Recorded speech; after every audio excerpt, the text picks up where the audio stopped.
Miss यीशु के फतेहमंद जलाली नाम में आप सबको सलाम।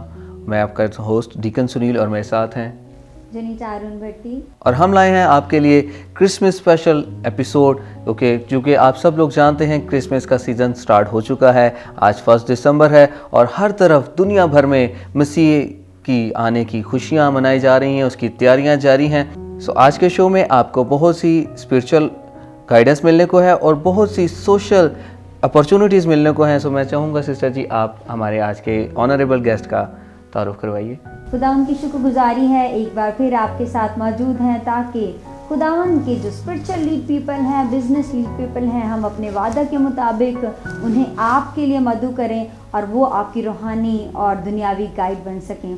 खुदावन की शुक्रगुजारी है आज खुदावन के अजीम खादम, खुदावन के अजीम बेटे जो उसकी भीड़ों की गलाबानी कर रहे हैं और बड़े बोझ और बड़े पैशन से खुदावन के लोगों के, अपने लोगों के गाइड बन रहे हैं, उनकी सपोर्ट बन रहे हैं, उनकी रहनुमाई बन रहे हैं। आज हमारे साथ सेट पर हैं खुदावन के बबरकत बेटे सर एल्बर्ट डेविड साहब।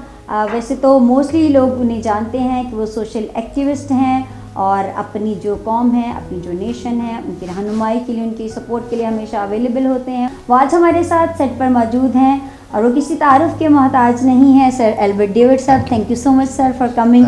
और खुदावन की शुक्रगुजारी है। He is member national Commission for minorities, social activist भी हैं, पॉलिटिशियन भी हैं और बहुत सी खुदावन ने उनको खिदमत दी हुई हैं जिनसे वो खुदावन के गला को लीड कर रहे हैं। सर हम आपको the light and salt show में वेलकम करते हैं। Thank you so much for coming. Thank you very much and thank you for giving me this opportunity. Thank you sir, it's honour for us कि आज ने आपने अपने कीमती वक्त में से हमारे लिए वक्त निकाला ताकि हम बैठकर मिलकर खुदा के नाम को जलाल दें और उसके लोगों के लिए वो बाबरकत बातें सामने लेकर आएँ जो कि बिहाइंड द सीन होती हैं, जो लोगों को नहीं पता कि आपकी ज़िंदगी में ये एक मकाम जो आज है, वो मकाम आने के लिए आपने कितनी स्ट्रगल की, कैसे कैसे आपने हर्डल्स को फेस किया और किस तरह से आप आज इस मकाम पर बैठे हैं। तो सर मैं ज़रूर चाहूँगा कि आप कुछ शेयर कीजिएगा अपनी गवाही के ताल्लुक से और इन हर्डल्स के ताल्लुक से, कैसे खुदावन ने आपको आज ये मकाम दिया। Thank you very much. बहुत मुश्किल सवाल भी है और बड़ा दिलचस्प सवाल भी है। सफ़र बहुत तवील है, ऑलमोस्ट 30 ईयर्स। ठीक है जी। I started my professional life in exactly 1991, so it is 30 years. और उससे लेके अब तक एक मुसलसल मेहनत, एक मुसलसल कमिटमेंट, एक मुसलसल खुदा के साथ भी एक मुसलसल एक कमिटमेंट जो है वो चलती आ रही है। और मैं समझता हूँ कि आज जिस जगह पे मैं हूँ इट इज़ बिकॉज वो खुदा के हाथ की वजह से, and it's all his blessings जिनको मैं आज देखता हूँ अपनी ज़िंदगी में, अपने ख़ानदान की ज़िंदगी में।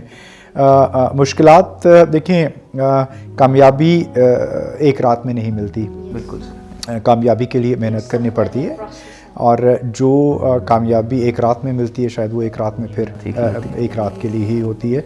सो you have to be committed, you have to. और सबसे जो इम्पोर्टेंट चीज़ जो मैंने सीखी है वो अपनी इंटेग्रिटी को कायम रखना है।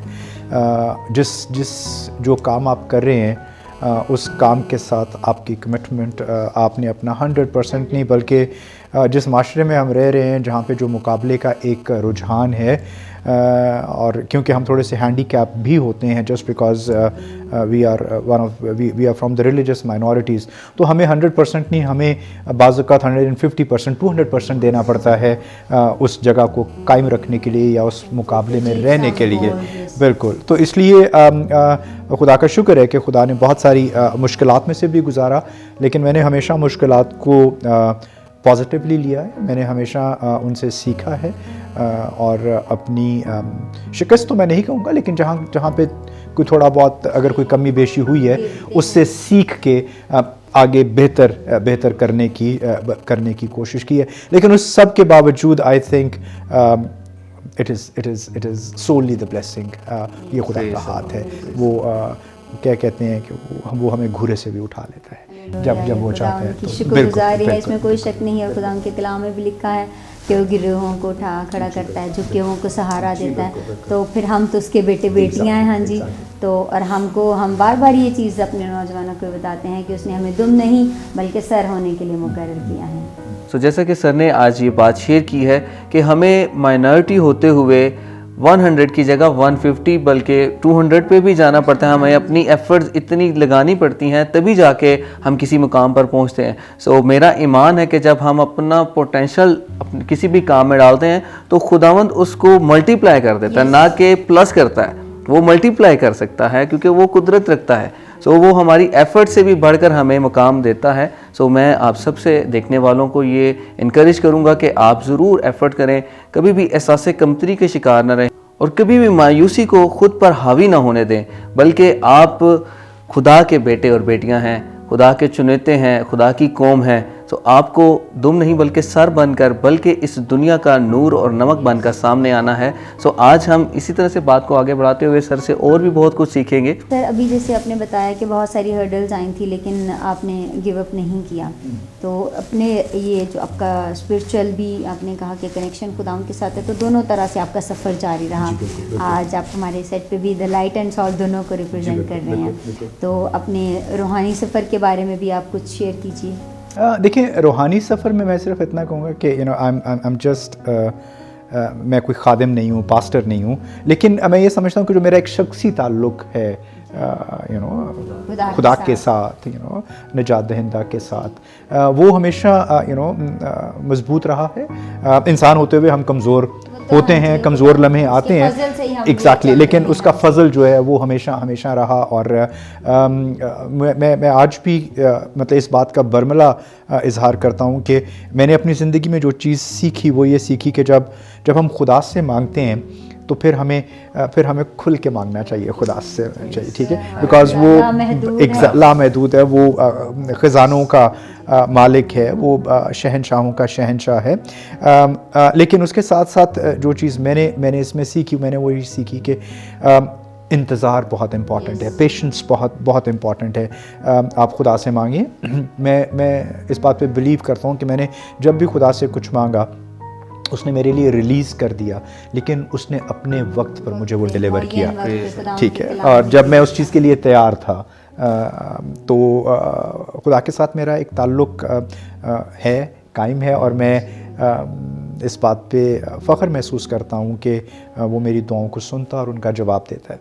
सर जैसे कि आपने भी इसी बात पर जोर दिया कि पेशेंस रखनी है हमें, तो जितने भी ऑलमोस्ट हमारे पास जो गेस्ट आते हैं उनकी टेस्टिमनी में हमें एक ये चीज़ सीखने को मिलती है कि सब्र के साथ ही और खुदा के ठहराए हुए वक्त के लिए अपने आप को मखसूस करें, ताकि जब जो प्लान उसने हमारे लिए रखा है, वो भलाई का मंसूबा हमारे लिए रखता है, तो वो लेकिन अपने वक्त पर करेगा।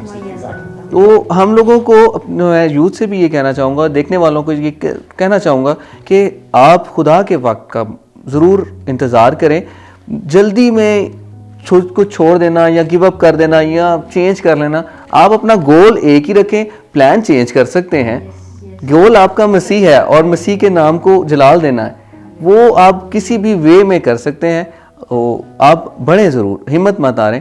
मैं आजकल when I talk to youth, तो मैं आजकल अक्सर ये एक शेयर करता हूँ एक चीज़ from within the Bible, और मैं अक्सर यूथ से ये सवाल करता हूँ कि आपको पता है कि दाऊद कितनी उम्र में मखसूस किया गया? कुछ लोगों को पता होता है, कुछ को नहीं पता होता। तो वो कहते हैं कि 15 साल की उम्र में खुदा ने उसको मखसूस किया। लेकिन मेरा दूसरा सवाल ये होता है कि उसको बादशाहत कब मिली? 15 साल बाद उसको बादशाहत मिली। But during those 15 years he was committed, he was patient. उसने खुदा से मोहब्बत रखी, मोहब्बत जारी रखी, और वो बादशाह 15 साल के बाद बना। उसका वक्त वो था और उसने उस वक्त का इंतज़ार किया, और उस दौरान वो खुदा से वफ़ादार रहा। तो ये बहुत इम्पॉर्टेंट है कि वो जो एक फ़ेज़, कभी कभी हम ये सोचते हैं कि शायद हमारी दुआओं का जवाब नहीं आ रहा। कभी कभी हम सोचते हैं एग्जैक्टली हम सोचते हैं कि जी हमने ये कहा और हमारे लिए ये नहीं हुआ। लेकिन I think the important thing, the key element over here is that let's wait for his time. हम अपने प्लान्स खुदा के प्लान्स बनाना चाहते हैं, It should be Yes. otherwise. We should wait for His plans because जैसा कि आपने कहा, His plans are always good. ये सर बिल्कुल। तो सर जैसे कि आपने अभी दाऊद की भी मिसाल दी और ये बड़ी मोटिवेशन थी हमारे लिए भी, सीखने को था बहुत कुछ इसमें। तो मसीह के भी आने का एक वक्त था, जैसा कि अभी क्रिसमस सीज़न स्टार्ट है, दिसंबर के स्टार्ट से ही हमारी तैयारियां शुरू हो जाती हैं कि खुदावंद यीशु मसीह हमारे लिए इस दुनिया पे आए। लेकिन गो के बनाए आलम से ही वो हमारे लिए मुकर्रर थे, उनका आना एक वक्त पर मुकर्रर था, उन्होंने उसी वक्त पर आना था। और आने के बाद भी, दुनिया में आने के बाद भी खुदावंद यीशु मसीह ने भी 30 साल का वेट किया। तो उसके बाद फिर उन्होंने वो काम शुरू किया जो कि उनके लिए मुकर्रर था। गो के वो सारी काम को रखते थे, सलाहियत भी रखते थे, कर भी सकते थे, लेकिन उन्होंने उस वक्त का इंतज़ार किया, उस वक्त का इंतज़ार किया जो कि उनके लिए मुकर्रर था। सो हमें अपने मुकर्ररा वक्त का इंतज़ार करना ज़रूर है। खुदा उनके कलाम में भी लिखा है कि खुदावंद जो है वो रोया पूरी करते हैं लेकिन मुअय्यन वक्त पर। तो जब खुदावंद हमें रोयाएं देते हैं, विजन्स देते हैं, तो हमें गिव अप नहीं करना है। या हम कोई अपने लिए गोल सेट करते हैं तो उसके अचीव करने के लिए हमें पेशेंस रहना। जब कंसिस्टेंसी आपकी लाइफ में होगी, आप सब्र से और मुस्तकिल मिजाजी से अपने गोल की तरफ बढ़ेंगे तो ज़रूर फिर खुदावंद आपको उस मुकाम तक पहुंचाएंगे जिस मुकाम तक आज खुदावंद ने अपने बेटे और बेटियों को पहुंचाया हुआ है। सर नेक्स्ट मैं चाहूँगी कि आप अपना थोड़ा सा बैकग्राउंड जो है वो शेयर करें। खुदावंद आपको आप मल्टी टैलेंटेड हो एंड खुदावंद डिफरेंट एरियाज़ में डिफरेंट टाइटल्स के साथ, डिफरेंट टैलेंट्स, ब्लेसिंग के साथ आपको इस्तेमाल कर रहे हैं। जैसे कि मैंने अभी बताया है, सोशल एक्टिविस्ट भी हैं, पॉलिटिशियन भी हैं, ह्यूमन राइट्स में भी जो सर्व कर रहे हैं। तो ज़रूर अपना इंट्रोडक्शन इन हवाले से कि किस तरह से खुदावंद आपको यूज़ कर रहे हैं, आप ज़रूर यूथ के साथ शेयर करें। देखिए, टाइटल्स और बहुत सारे हो सकते हैं, लेकिन उनके पीछे कोई एक चीज़ होती है जो आपको मोटिवेट कर रही होती है ये सारा कुछ करने के लिए। और मेरी मोटिवेशन जो है वो बेसिकली ये थी कि मैं कम्युनिटी को क्या दे सकता हूँ। Yes, that has been my motivation. अगर खुदा ने मुझे इतना कुछ दिया है तो what is it that I can share with his people. और यही मेरी मोटिवेशन रही है। whether I'm a social activist or a social leader, तो मेरा हमेशा ये था कि my focus was कि मैं अपनी कौम के बच्चों के लिए क्या कर सकता हूँ, ठीक है। and I still believe कि जो social development है उसका जो basic है that is education। Yes. ठीक है, तो मेरा फोकस वो रहा कि जी मैं किस तरह से अपनी कौम के बच्चों को एजुकेशन में आगे। And again the thing is, जो हमें सोचना ये है कि हम सबको नहीं पढ़ा सकते, हम पूरी कौम को नहीं पढ़ा सकते, ठीक है। विजन से बच्चों को Exactly. मोटिवेट करते हैं कि आप ये नहीं सोचे कि हम कैसे सारी दुनिया को चेंज करें। Exactly. But where you can bring change, Exactly. There you are responsible. Exactly, तो मेरा हमेशा से ये बिलीव रहा है, and I still believe in this is that if we all do a little we can do a lot. अगर हम अपना थोड़ा करें तो हम बहुत कुछ कर सकते हैं। सो एजुकेशन वाज, जब हम सोशल उसमें आते हैं तो education was has been my passion. And again sort of वो मेरा पैशन क्यों है, because I think where I am because of education, ठीक है जी।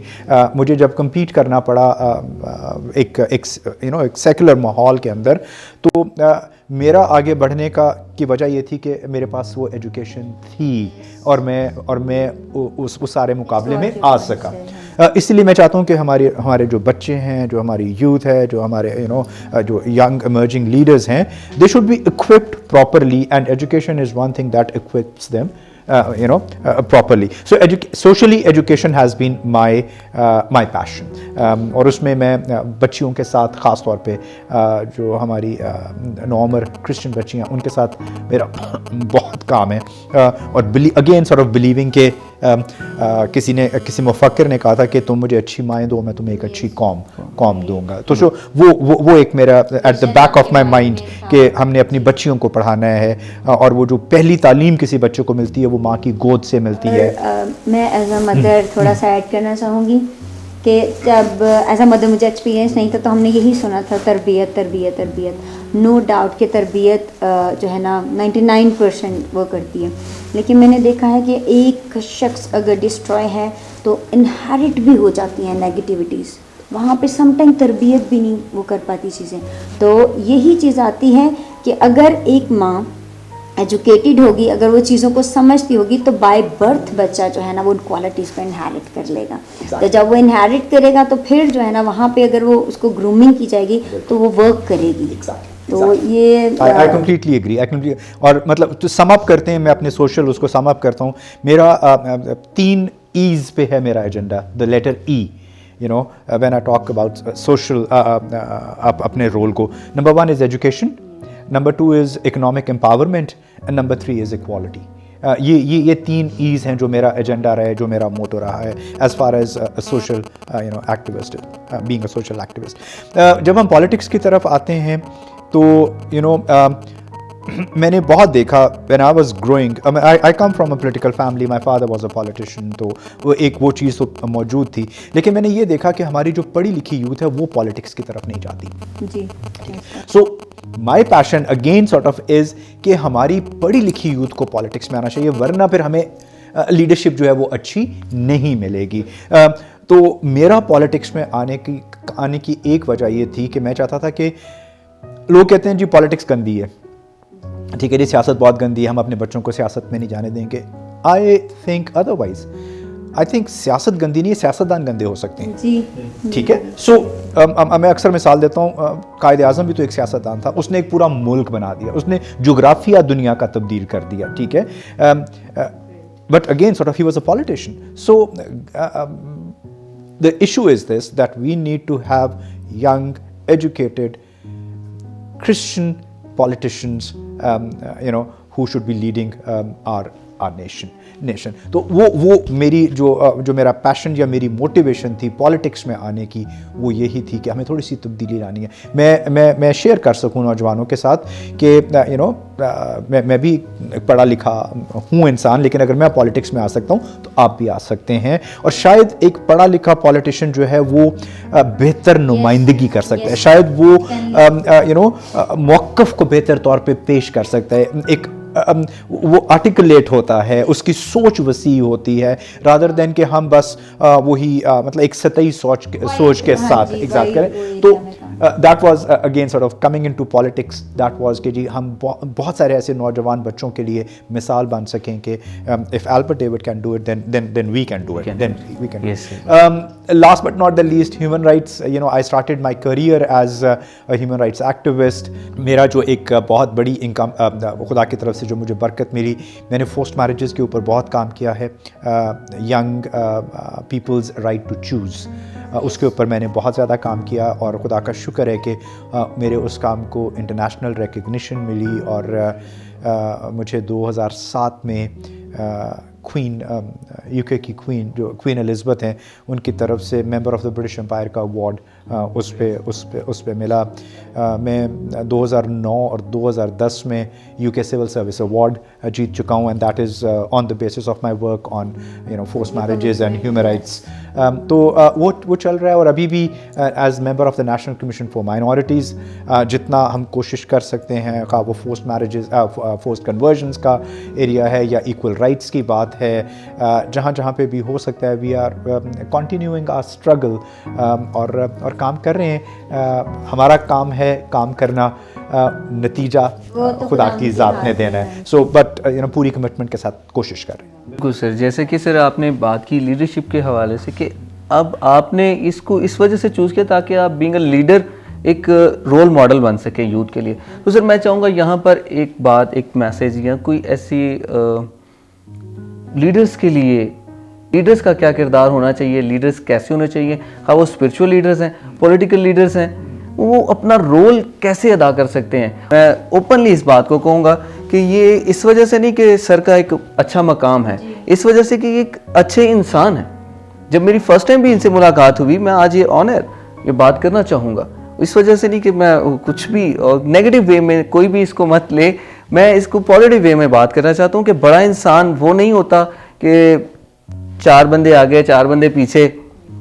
बड़ा इंसान वो होता है जिसके साथ बैठ के आपको अपने छोटे होने का एहसास ना हो, तो ये होता है बड़ा इंसान। तो मैं स्पिरिचुअल लीडर्स के लिए सर चंद लाइनें ऐसी कि उनके दिल में भी घर कर जाएं और हमारी कौम के लिए भी बेहतरी हो। उसमें जो सबसे जो इम्पोर्टेंट चीज़ है, I have been working with the church leadership more recently काफ़ी ज़्यादा, और हमने काफ़ी बैठ के ये भी देखा कि what are the challenges to the church in Pakistan आज, क्या चैलेंजेस हम एज अ चर्च हम पाकिस्तान में फेस करें।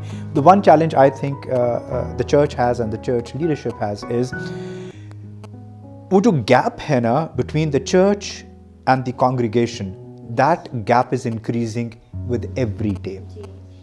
आई think there is a trust deficit between the leadership and the people who they are leading, and that trust deficit is not only church leadership के साथ, वो दूसरी leadership के साथ भी है कि leadership का अवाम के साथ एक trust deficit चल रहा है। So I think exactly, और मैं ये समझता हूँ कि अगर हमने पाकिस्तान में चर्च को या क्रिश्चियनिटी को वापस उस जगह पर लेकर आना है तो सबसे पहले हमें इस ट्रस्ट डेफिसिट को ख़त्म करना पड़ेगा। ओनरशिप होनी चाहिए, मेरी ओनरशिप होनी चाहिए अपने चर्च की ओनरशिप होनी चाहिए मेरे ऊपर। So I think that is one gap जिसको हमें करने की ज़रूरत है। When we talk about the other leadership, whether it's the political leadership और whether it's the social leadership, I think जो चीज़ हमने मिस की है within the last decade और 2 और 3 डेकेड्स, हम एलियनेट हो गए हैं। हमने अपने मसाइल को पे ही बस बात करना शुरू कर दिया कि जी हमारे साथ ये हो गया, हमारे साथ वो हो गया, हमारे साथ ये जुल्म हो गया, हमारे साथ ये ज़्यादती हो गई। उसकी वजह से हम लोग बहुत एक कॉर्नर में चले गए। मेरा विजन जो पाकिस्तान की नेक्स्ट जनरेशन है लीडर्स की, क्रिश्चियन लीडर्स की, वो सिर्फ अपनी कौम के लीडर्स नहीं होने चाहिए, वो पाकिस्तान के लीडर्स होने चाहिए। And that is how I see the leadership. और यही मकसद था salt, which is social awareness and leadership training. इसको सामने लाने का मकसद ये था कि हम अपने आज के लीडर को, इमर्जिंग लीडर को, अब इस बात पे बावर कराएं कि पाकिस्तान का हर मसला मेरा मसला है। ठीक है, हमने पाकिस्तान को ओन करना है, हमने पाकिस्तान की तरक्की को भी ओन करना है, और जहाँ पे हम समझते हैं कोई कमी है उसे भी हमने ओन करना है। और जब तक हम उसको ओन नहीं करेंगे, देखिए मैं अक्सर इस बात की मिसाल देता हूँ कि अगर हम अपने कोने में बैठे रो रहे हैं तो हमें तसल्ली दे दी जाती है और हम वहीं पे बैठे हैं। नहीं, we have to come to centre stage. ठीक है, and we have to play our role, play our part at the centre stage. अगर हमें तवज्जो चाहिए, अगर हमें चाहिए कि हमारे रोल को कोई पजीराई मिले, तो हमें एक्स्ट्रा नहीं होना है। We have to be the person, the leader. और इसलिए हम सॉल्ट को लेकर आए हैं, और अब हम अपने बच्चों को, अपने नौजवान इमर्जिंग लीडरशिप को नेशनल इश्यूज़ पे और इंटरनेशनल इश्यूज़ पे उनको ट्रेनिंग्स दे रहे हैं। हम चाहते हैं कि उन्हें पता हो कि इस वक्त अगर कश्मीर पे हम इतना शोर डाल रहे हैं तो कश्मीर क्यों अहम है हमारे लिए, हमारे बच्चों को पता नहीं है। अगर आजकल हर तरफ CPEC की बात हो रही है, हमारे बच्चों को पता ही नहीं है कि CPEC क्या है और वो किस तरह पाकिस्तान को इम्पैक्ट करेगा। और अगर वो पाकिस्तान को इम्पैक्ट करेगा तो आप इम्पैक्ट होंगे, मैं इम्पैक्ट होऊंगा। ठीक है, किस तरह जो इंटरनेशनल इश्यूज़ हैं वो हमें एज पाकिस्तानीज कैसे इम्पैक्ट करें। अब आप देख लें क्लाइमेट चेंज, हमारे बच्चे क्लाइमेट चेंज के ऊपर बात ही नहीं करते, लेकिन क्लाइमेट चेंज इस वक्त इशू है दुनिया का। ठीक है, so this is what I see in my future Christian leaders, that वो सिर्फ बैठ के वहां पे कि जी वो आइन में हमें ये नहीं दिया गया जी, तो आइन में हमारे पास नहीं, दे शुड बी टॉकिंग कि जी हमने क्लाइमेट चेंज में ऐसे पाकिस्तान के लिए हमने ये करना है, इंटरनेशनल पॉलिटिक्स में पाकिस्तान का ये रोल होना चाहिए, पाकिस्तान की इकॉनमी ऐसी होनी चाहिए। This is my vision of the next generation of Christian leaders. Bible की भी यही तालीम है कि अपने पड़ोसी से भी अपनी मानिद मोहब्बत रख। सीज़न भी मोहब्बत का है तो पैगाम भी मोहब्बत का ही आ रहा है। Praise the Lord. और सेकंड सर, अभी आपने शेयर किया था कि गैप की आपने बात की, तो मैं ये आपके साथ भी शेयर करना चाह रही हूँ, सबको भी बताते चलें। पहले भी हम यही शेयर कर चुके हैं कि ये जो हमें लाइट एंड सॉल्ट शो का जो हम भी सेंटर में आया ना, वहाँ से उठ के तो साइड पे जो रोना था हम उसी पे नहीं रहे, हमने भी सेंटर में आने का ये इनिशिएटिव इसीलिए लिया है कि जो लीडर्स और यूथ के बीच का गैप है ना, क्योंकि जब वो गैप कम होगा ना, एनकाउंटर होगा, तो यूथ को भी पता होगा कि yes they are there for us, they can do and they will do. तो वो जब लीडर आके बात करेंगे, अभी आप बात कर रहे हैं तो उनको पता चल रहा है कि हमारे लिए क्या क्या अपॉर्चुनिटीज़ हैं, हमारे लिए किस तरह से पैशन रखा गया है हमारे लिए, किस तरह से जब आपने स्टार्ट ही लिया तो इट वाज योर मोटिवेशन, तो वो किन के लिए थी? वो नौजवानों के लिए थी। तो आज वो इस चीज़ से अवेयर होंगे तो उनको भी मोटिवेशन मिले कि if he is thinking for our prosperity, if he is thinking for us, तो व्हाई शुड नॉट, हमें क्यों नहीं आगे बढ़ना, हमें क्यों, हम एक्शन क्यों ना करें? Exactly. तो इसी तरह फिर जो पर्पस है ना, जब वो गैप कम होगा तो पर्पस है। बिल्कुल। और उसमें हमने एक चीज़ और शुरू की है, and it's not just that we are working with young leadership. हम जो हमारी मौजूदा लीडरशिप है उनके साथ भी काम कर रहे हैं, और हम अपनी मौजूदा लीडरशिप को ये बावर कराने की कोशिश कर रहे हैं कि हर चीज़ का एक वक्त होता है, ठीक है, and you should be ready to step down and give someone else the opportunity to become a leader. ये कंप्लेंट्स भी सर समटाइम बिल्कुल है, और मुझे पता है हमारे इदारों में ये कंप्लेन है कि लोग जुड़े रहते हैं और हमारे नौजवानों को फिर मौका नहीं मिलता। तो अब हम इस तरफ भी आ रहे हैं कि हम अपने जो मौजूदा लीडर्स हैं उन्हें कहें कि वो अपने साथ अपनी सेकेंड टियर लीडरशिप को तैयार करें, और वो खुद तैयार करें, और उन्हें मौका दें कि वो आके लीड करें। हमारा नौजवान उस वक्त कॉन्फिडेंट होगा जब वो लीडरशिप रोल में आएगा। अगर आप उसको सेकेंडरी रोल में ही रखेंगे तो वो कभी भी वो कॉन्फिडेंस गेन नहीं कर सकेगा। So you know it's two way that हमें यंग लीडर्स को भी मोटिवेट करना है, आगे लेकर आना है, लेकिन हमें अपनी मौजूदा लीडरशिप को भी तैयार करना है कि there is always a time. मैं अक्सर कहता हूँ कि देखें, नेचर का भी एक कानून है कि वो दरख्त भी जो है वो पत्तों को गिरा देता है, फिर नए पत्ते आते हैं। तो हमारी लीडरशिप को अब इस रोल के लिए भी तैयार होना चाहिए। और अगर हम इसको स्पिरिचुअली भी कनेक्ट करें तो डिसाइपलशिप मेन चीज़ है कि मतलब हमें जो है ना आगे तैयार करना है, जैसे खुदा ने शागिर्द तैयार किए, हमें भी आगे लोगों को तैयार करना है ताकि ये सिलसिला जारी रहे। और आज हमने जो ये सिलसिला स्टार्ट किया लीडर्स को बुलाने का, वो भी इसीलिए है कि लीडर्स का जो पॉइंट ऑफ व्यू है वो यूथ तक पहुँचे, और फिर यूथ का भी जो पॉइंट ऑफ, दोनों तरफ से हो, सिर्फ एक तरफ से नहीं। लेकिन हमें खुदा ने ये विज़न दिया कि वो हम ब्रिज बन के काम कर सकें। तो सर आखिर में आपसे हम चाहेंगे कि आप यूथ के साथ कोई मैसेज यूथ के लिए दें, और आप प्रैक्टिकली यूथ के लिए क्या कर रहे हैं। वो तो यूथ ने सुना है आपका क्या विजन है, आप क्या कर सकते हैं, कैसे यूथ आपको अप्रोच करे, तो कैसे यूथ अपना टैलेंट दिखाकर आपके साथ आपको दिखाए, जो जिस वजह से वो उस अपॉर्चुनिटी को हासिल कर सके जो कि जिस पर आप काम कर रहे हैं। तो मैं चाहूँगा सर आप डिटेल में इस बात पे थोड़ा सा। अच्छा, यूथ के लिए मेरा मैसेज जो है ना वो बहुत सिंपल है, और ये एक ऐसा मैसेज है जिस पे मैंने खुद when I got a leadership role, तो मैंने इस चीज़ को हमेशा अपने उसमें रखा।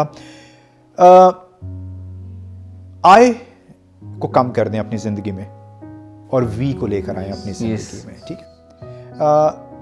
जब हम दूसरों को अपनी कामयाबियों में शामिल करते हैं तो हम बहुत सारे लोगों को एक ओनरशिप देते हैं, उनको एक रिस्पेक्ट देते हैं। सो मैंने ये किया, मैंने वो किया। लोग ये कहते तो ज़रूर हैं, लेकिन वो भूल जाते हैं कि अनेबलर्स कितने थे, उनके गिर्द कितने लोग थे जिन्होंने अनेबल किया कि वो कुछ कर सकें या मैं कुछ कर सकूं। सो मैं प्रोफेशनली जिस ऑर्गेनाइजेशन में हूँ, I have got a team of about 10 people, और मेरी हमेशा ये कोशिश होती है कि छोटी से छोटी कामयाबी बेशक मेरी भी है, मैंने हमेशा उसको वी कहा है कि जी we have achieved this, we are doing this, we will be doing this. उससे टीम में बहुत फ़र्क पड़ता है और एक ओनरशिप आती है। So you young emerging leaders don't think कि आप अकेले या इंडिविजुअली सक्सीड कर सकते हैं। अगर आपने कामयाब होना है तो फिर आपको बहुत सारे लोगों को साथ लेके चलना पड़ेगा। So try using the word we, not only using but try being part of the be. जो सेकंड मैं करना चाहूँगा कि आज का जो दौर है वो कंपटीशन का दौर नहीं है। हम कंपटीशन करके कहीं पे भी नहीं पहुंच सकते। कंपटीशन बिल्कुल ठीक है, अगर पॉजिटिव है दैट्स फाइन, और बाज़ औक़ात वो बहुत सारी पॉजिटिव चीज़ें भी लाते हैं, लेकिन जिस तरह के कंपटीशन में हम पड़ जाते हैं वो ज़्यादातर नेगेटिविटी लेकर आता है। So I think today's time is not competition, today's time is collaboration, today's time is partnerships, and that is what we have to do. We have to look around, कौन क्या कर रहा है, मैं क्या कंट्रीब्यूट कर सकता हूँ, वो क्या कर सकता है। और आपने टैलेंट की बात की, देखिए खुदा ने सबको कोई ना कोई तोड़ा दिया है, ठीक है ना। तो that is what I believe कि हमें अपने तोड़े को पहचानना है और दूसरे के तोड़े की इज्जत करनी है, और इसी तरह हम मिल के उन सारे टैलेंट्स को इकट्ठा करके तो we will be able to bring good to the community, to the church in Pakistan, to Christianity in Pakistan. अक्सर लोग कहते हैं कि जी हमने पाकिस्तान बनाने में हमारा ये रोल था और ये था और वो था। मैं हमेशा ये कहता हूँ था, बहुत अच्छा था, लेकिन वो माजी है, वो माजी है। हमने देखना है कि अभी क्या है और मुस्तकबिल में क्या होगा। जहाँ तक रही यूथ की बात कि वो हम तक कैसे पहुँच सकते हैं, मैंने आपके साथ भी शेयर किया था, दोबारा करता हूँ। Salt which is social awareness and leadership training, ये एक ट्रेनिंग इंस्टीट्यूट है जिसको हमने लीडरशिप ट्रेनिंग इंस्टीट्यूट जिसको हमने शुरू किया है। हमारे डिफरेंट प्रोग्राम्स, प्रोजेक्ट्स और कोर्सेज़ हैं जो हम लीडरशिप के ऊपर करते हैं। आप सॉल्ट के पेज को देखते रहें, आपको कोई अपॉर्चुनिटी उस पर नज़र आए, please do apply, please do come and join us. और सॉल्ट में जो बिलीफ है वो ये है कि लर्निंग इज़ टू वे। हम कोशिश करेंगे आपको सिखाने की, लेकिन शायद हम आपसे बहुत कुछ सीखेंगे। शायद आप जब बहुत सारे पार्टिसिपेंट्स बैठे होंगे तो वो एक पेयर लर्निंग जो होती है, आप लोग आपस में गुफ्तगू करके एक दूसरे से बहुत कुछ सीखेंगे। So and thank you very much, you know, light and salt, हमारा तो एक बहुत अच्छा कनेक्शन है सॉल्ट के हिसाब से। तो you know we are there, whatever we can do आप हमें बताएं और हम आपसे भी मदद लेंगे, बिकॉज अगेन सॉर्ट ऑफ हम अकेले कुछ नहीं कर सकते, आप अकेले कुछ नहीं कर सकते, लेकिन शायद हम मिल के बहुत कुछ कर सकते हैं। So I look forward to the partnership and I look forward to be working with you. Salt में जो हमारे कोर्सेज हैं उसमें कुछ जो हैं वो पेड हैं, लेकिन जो उसकी जो फ़ी है हमने बहुत मिनिमम सी रखी हुई है, और वो इसलिए रखी है कि then you have an ownership. ठीक है, you are paying for something, you know, and you are paying something. लेकिन जब आप उसकी क्वालिटी देखेंगे तो आपको यकीनन ये एहसास होगा कि जो हम उसकी रजिस्ट्रेशन लेते हैं वो बहुत कम है, लेकिन हमने जानबूझ के उसमें ये रखा है कि हम एक फ़ीस ज़रूर रखें। उसके साथ साथ एक चीज़ और जो हमने सॉल्ट में शुरू की है, we are starting a library, एक रिसोर्स सेंटर हम एक बना रहे हैं, उस पर काम शुरू हो गया है, और हम कोशिश ये कर रहे हैं कि हम बहुत सी बुक्स जो हैं पढ़ने की जो है वो कम होती जा रही है हमारी कम्युनिटी में। माई सेल्फ मैं नहीं पढ़ता, ठीक है, तो वो हम एक रिसोर्स सेंटर, एक लाइब्रेरी बना रहे हैं जहाँ पे नौजवान आ सकते हैं, बैठ सकते हैं, पढ़ सकते हैं किताबें, बहुत सारा मटेरियल वहाँ पे हम इकट्ठा कर रहे हैं। That is also part of salt and that will be free of cost. तो प्लीज़ आएँ नौजवान, आप लोग आएँ, ना सिर्फ हमारी ट्रेनिंग्स का हिस्सा बने बल्कि आके उस रिसोर्स सेंटर से फ़ायदा उठाएँ। अगर आप एग्जैक्टली पहले भी सर मैं यही बात कर रही थी कि body of Christ, so talents different हैं और खुदा ने जो बरकतें दी हैं वो भी तोड़े भी डिफरेंट हैं, लेकिन काम मिल के करना है, और जब हम मिल के काम करेंगे तो तभी हम जो है वो आगे बढ़ सकेंगे। जब हम मिल के काम करेंगे तो जो हमारे पर्पसेस हैं कम्युनिटी की वेलफेयर के लिए और नौजवानों के लिए, बल्कि अपनी पूरी कम्युनिटी के लिए हम बोझ रखते हैं, तो वो फिर अचीव होंगे। सो दोस्तों, जैसा कि आज आपने बहुत सारी ऐसी अपॉर्चुनिटीज़ को सुना है और ऐसी मोटिवेशंस को भी सुना है जो कि सर ने आपसे शेयर की, जो कि हम आपके लिए बारहा अपने शोज़ में ऐसी पर्सनालिटीज़ को लाते हैं जिससे आप और हम मिलकर सीखें और मिलकर मसीह के बदन में बढ़ें और उसकी मोहब्बत को फैलाएं, ताकि मसीह का पैगाम इस सारी दुनिया में फैल जाए। ना सिर्फ जैसा कि आज 1 दिसंबर है, सो लोग हर तरफ पूरी दुनिया में क्रिसमस की तैयारियों में लगे हुए हैं, बल्कि हकीकी मकसद की तरफ आएँ। क्रिसमस के हकीकी मकसद यही है, मोहब्बत को फैलाएं जितना फैला सकते हैं। सो आपके पास हमारे स्क्रीन पर आप देख सकते हैं, हमारे नंबर्स हैं, ईमेल एड्रेस है, फेसबुक अकाउंट है, आप इससे हमें शेयर करें, फॉलो करें, ताकि सारी अपॉर्चुनिटीज़ को आप वक्तन फ़वक्तन देखते रहें और उन्हें अवेल करें। सो खुदावंद आप सबको बरकत दे। तो फिर मिलेंगे एक नई उम्मीद के साथ, एक नई एपिसोड और एक नई पर्सनालिटी के साथ। खुदावंद आप सबके साथ हो। God bless you all.